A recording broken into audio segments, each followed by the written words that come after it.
When I first started the Full Sail EMDT program, I wasn't sure what my journey was going to be like this year, but I was extremely excited to get started. In Course 1, Media Literacy and Research Technology, not only did we choose our year-long Capstone Action Research topic, but we also had a refresher course in writing, where it was APA Formatting or the Highway. This introduction course was very beneficial because it really kept me on my toes throughout the whole year whenever we had a formal writing assignment.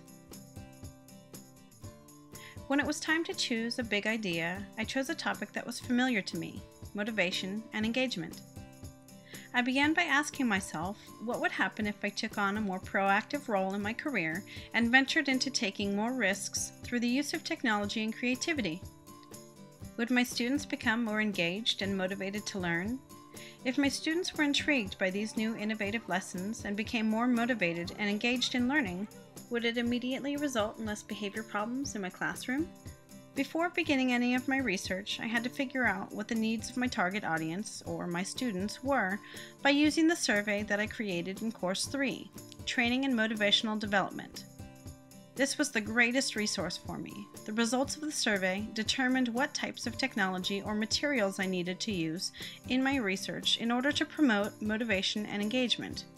According to Armstrong, 2009, when teachers connected with students by knowing what and how to teach, learning occurred. When looking at my school, I noticed that there are many students who are not actively engaged in their learning, and I wanted things to change. This continuous lack of motivation and lack of engagement seems to be creating instances where students are acting out and causing problems instead of learning the necessary content standards that they need to be proficient in for their grade level, thus increasing the number of students that are below grade level each year.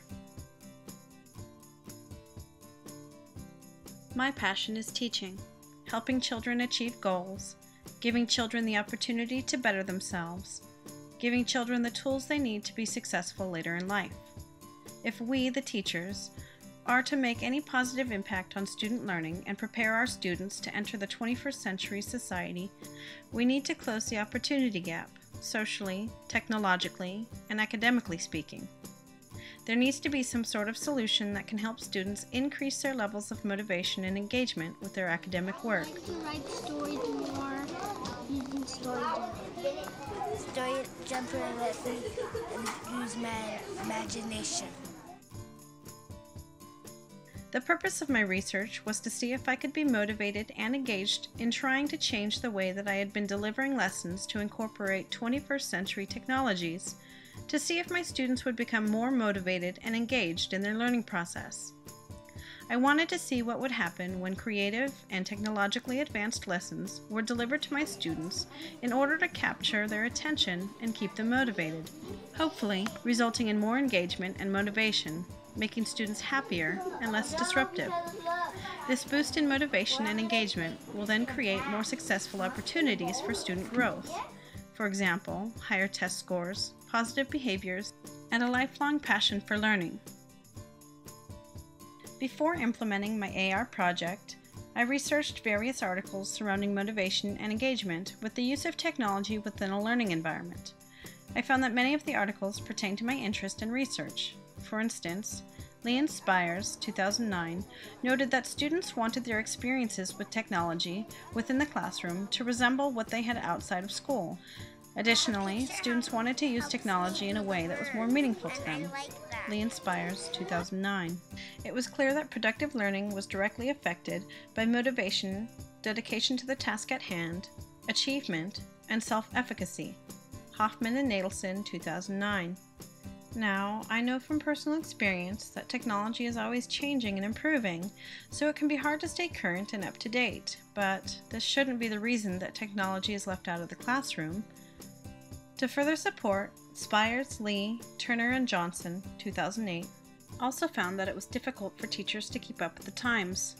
The results highlighted the fact that students used computers more at home than at school, which exemplified a different demand for the way technology needed to be used in schools. Spires et al., 2008.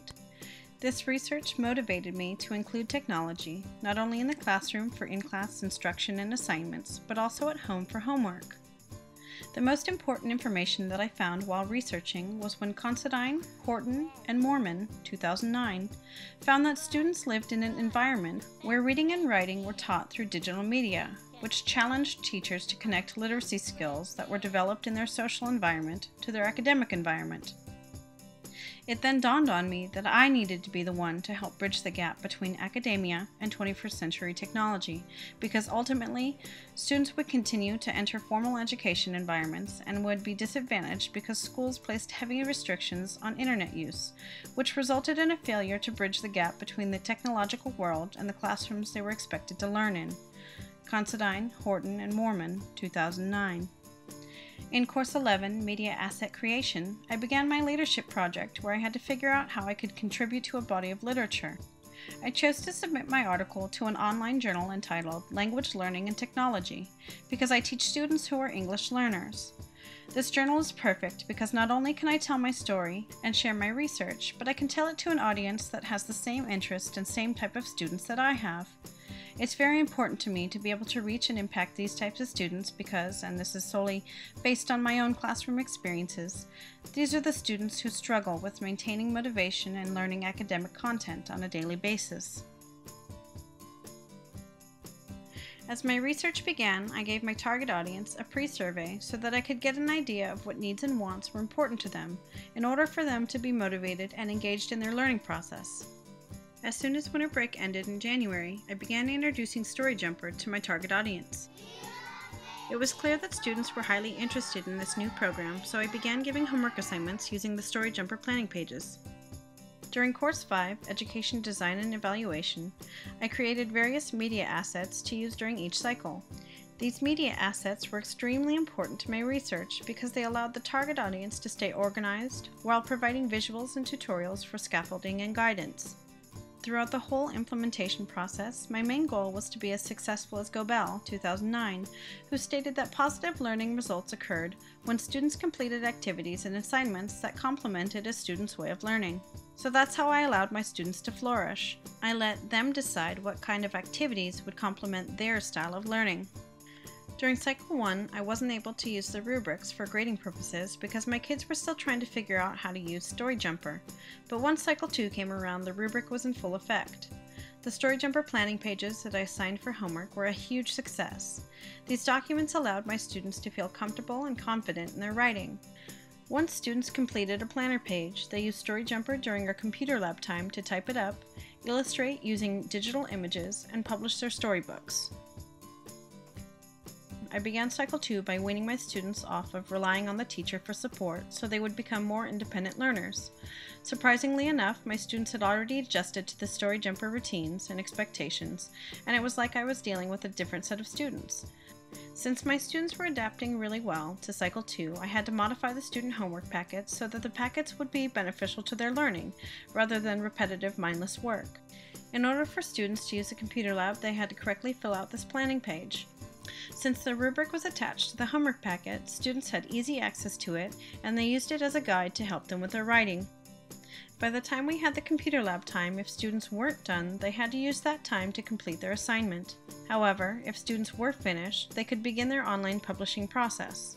After some of the storybooks were finished, I was able to use the skills I learned in Course 8, Filmmaking Principles in Education, to create short films and completed storybooks using the student author as the narrator. Throughout both cycles, my main hope was that students would develop the confidence and skills to become more efficient with their time and independent with their writing skills. The Story Jumper planning page, as well as the in-class silly song game that I created in Course 9, Game Strategies and Motivation, allowed for both of these concepts to be touched upon. From the moment I introduced Story Jumper to the last day in the computer lab, 2 words came to mind: motivated and engaged. In the end, more students ended up turning in their homework on time, and as a whole, in-class participation increased, and more students were focused on their own work and could work for longer periods of time. Overall, I would deem this as a complete success. Now that my AR project has come to a finish, I've decided to continue implementing and incorporating technology into my daily practice and learning environment. I will not conduct research cycles, but I will modify accordingly and adapt to my new target audience this upcoming school year. I am also proud to say that I am on the New Technology Committee at my school, and I will be delivering a presentation to my entire staff about my year-long research on how to incorporate technology to help promote and foster motivation and engagement into a learning environment. Lastly, I will also be offering training sessions for any teacher that would like to begin incorporating StoryJumper.com or any other form of technology that I can help out with into their classroom. I'm not officially our technology resource teacher, but I'm happy to say that it could be a possibility in my future.